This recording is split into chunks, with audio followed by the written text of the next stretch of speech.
A chilling number from the housing market. Jumbo mortgages sliding 12% last year in dollar volume. And that signals a sign of caution for high-end home buyers. Here now to discuss it, Michael Fratantoni, Mortgage Bankers Association Chief Economist, Dolly Lenz from Dolly Lenz Real Estate. And I guess we have to explain what jumbo mortgages are. These are mortgages above $400,000. And in very expensive markets like New York, they're usually above $700,000. So, Dolly, I'll start with you because I feel like you know everything about New York real estate. If jumbo mortgages are slowing down, does that mean sales are coming down and along with prices?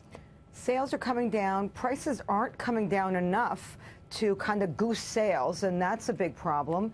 We also have lots of other problems besides affordability. We have student loans is a big example. Yep. So a lot of millennials want to jump in, like you, right? Like my daughter, want to jump in and buy a property. They can't afford it. They have huge student loans. They're trying to get a mortgage, and it's just too expensive. And SALT really is a big killer to the mortgage market. That's a state and local tax deduction Exactly. that was changed in the Trump tax cut. So, Michael, given that we still have home prices on the rise, you know, people are saying that it's not the right pricing for the inventory on sale. That's the problem right now.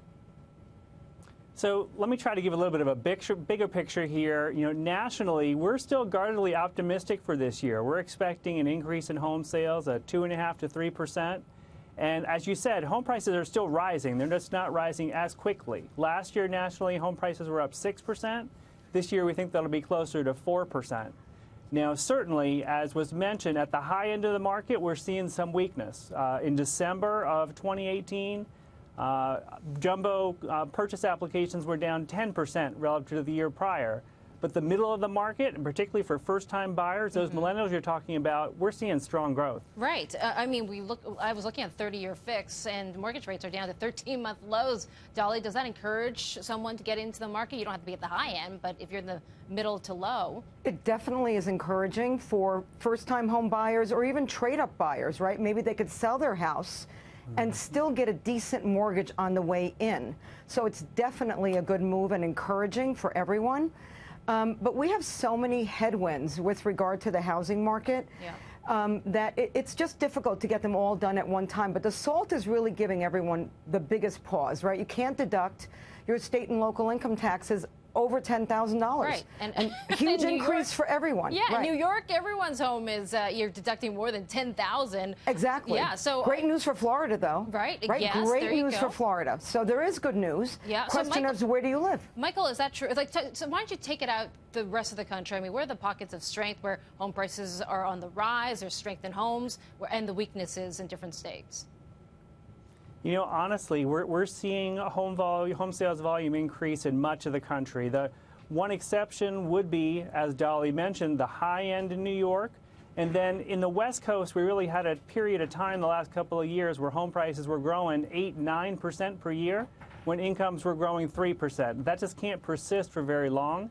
Now I think we're in a much healthier market. We're seeing home prices go up, you know, like I said, maybe 4%.